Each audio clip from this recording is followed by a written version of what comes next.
Danny, a tough trip away to Bromley on Saturday. What's your thoughts ahead of the game? Exactly that.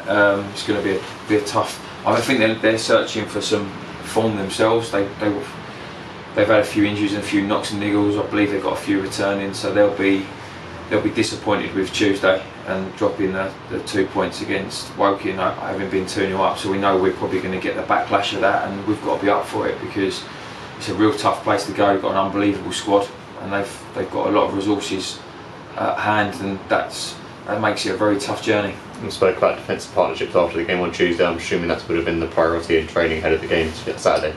Yeah, we've done a lot of analysis on what is our best partnerships, when they've brought us most success, and the problem we've got at the minute is there's a lot of discrepancies in the sense of injuries. So when you're looking at that really worked for us, well yeah, but he's not available and he's not available, and it's tough. But listen, that's the job, isn't it? And we'll put out the strongest team we possibly can with a view of, as always, going to win the game. We're not going there to just try and shut up shop and earn a point. We want to go and win the game. We want to put 3 points on the board, so we'll do the best we can. And of course, without Mitch for the game, but we've got an equal, if not better, replacement in Brad.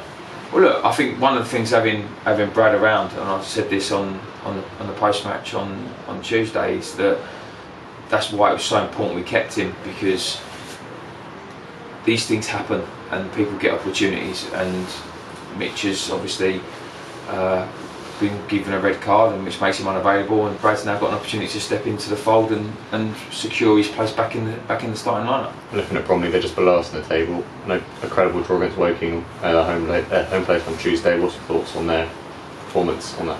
I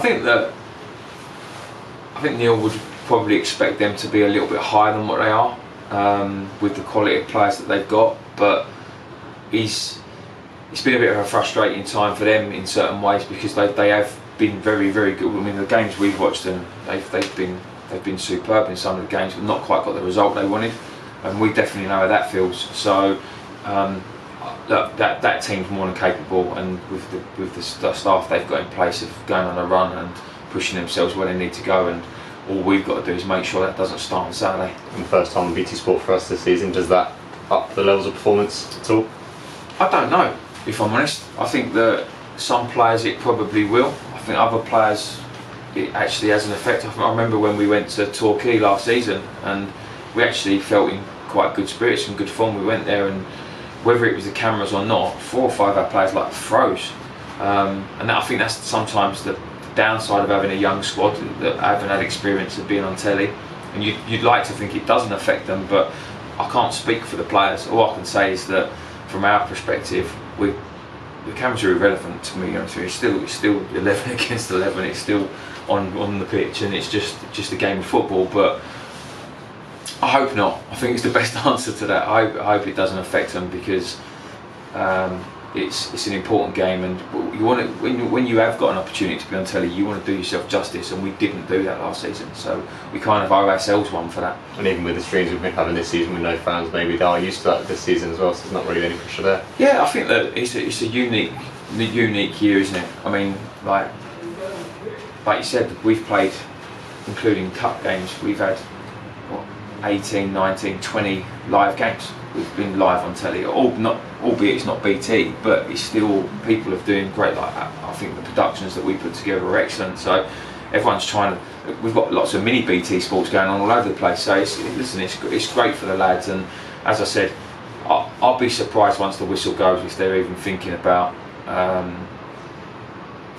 what's going on off the pitch. And the slightly later kick-off as well, does that affect preparations at all? Yeah, I think it does. I think we need to look at how we manage the day.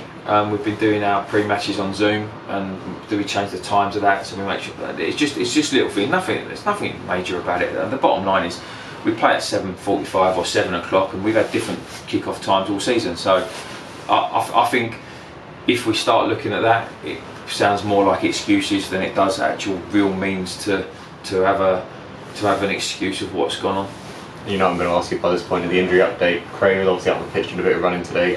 Kins is still working his way back, and that's all they are doing. It's just working their way back. We don't expect to see him anytime soon. Although I don't think it'll be.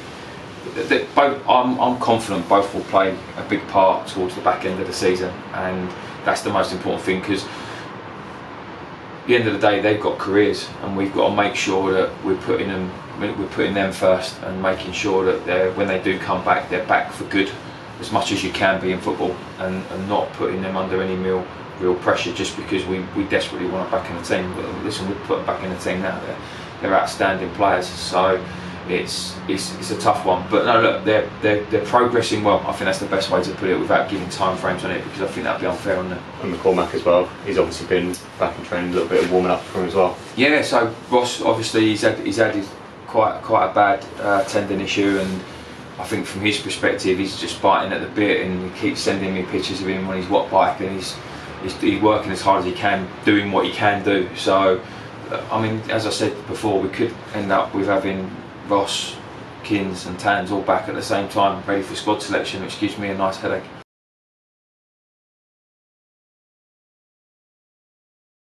Are you in with a shot? More information below.